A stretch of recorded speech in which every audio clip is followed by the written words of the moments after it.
যে হারে গরমটা পড়েছে না, বাসাতে থাকাই যাচ্ছে না। একটু গাছের নিচে এসে বসলাম, শান্তি আর শান্তি। একদম নিচেরটাও ঠান্ডা হয়ে গিয়েছে। যাক, মনে সুখে একটা গান ধরা যাক।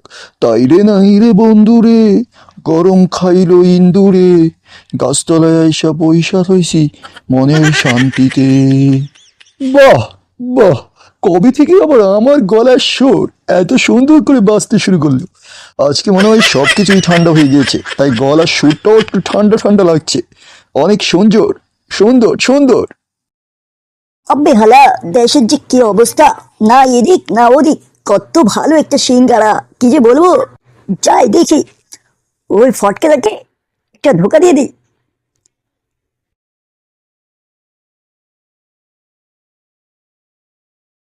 দেশের কি যে একটা অবস্থা, কত ভালো সিঙ্গারাটা। আরে ধ্যাৎ, কি রে, কি হয়েছে? এত চিন্তা কিসের? সিঙ্গারাটা তো দেখতে বেশ। বল ফটকে, সিঙ্গারাটা দেখতে কত সুন্দর না? খেতেও তো ততটা মজা হবে, তাই না বল? হ্যাঁ, ঠাসা বলেছিস, সিঙ্গারাটা তো মজাই হবে। দেখি, দে দে তো, খেয়ে দেখি কেমন। আরে না না, শোন আগে। আরে, শোনাশুনি পরে, তুই আগে দে না, পরে শুনছি। যেহেতু এত করে বলছিস, আচ্ছা নে। পক পক পক পক। বাহ, বেশ মজা তো সিঙ্গারাটা, অনেক মজা হয়েছে। তা কোথা থেকে আনলি? এই গরমে আমি তো পুরোই শীতল হয়ে গিয়েছিলাম।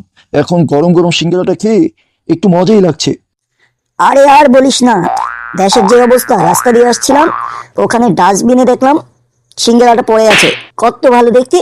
শালার বাংলাদেশের মানুষ সিঙ্গারাটাও ফেলে দেয়, কোনো কদরই নেই। কি বললি তুই হতচ্ছাড়া? তুই আমাকে ডাস্টবিনের সিঙ্গারা খাইয়েছিস, আবার বলছিস কত ভালো সিঙ্গারা? ছোটাচ্ছি তোকে আজকে, দাঁড়া।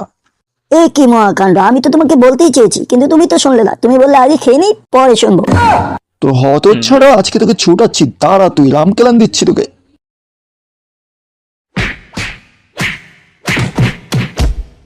আ, আ, কি-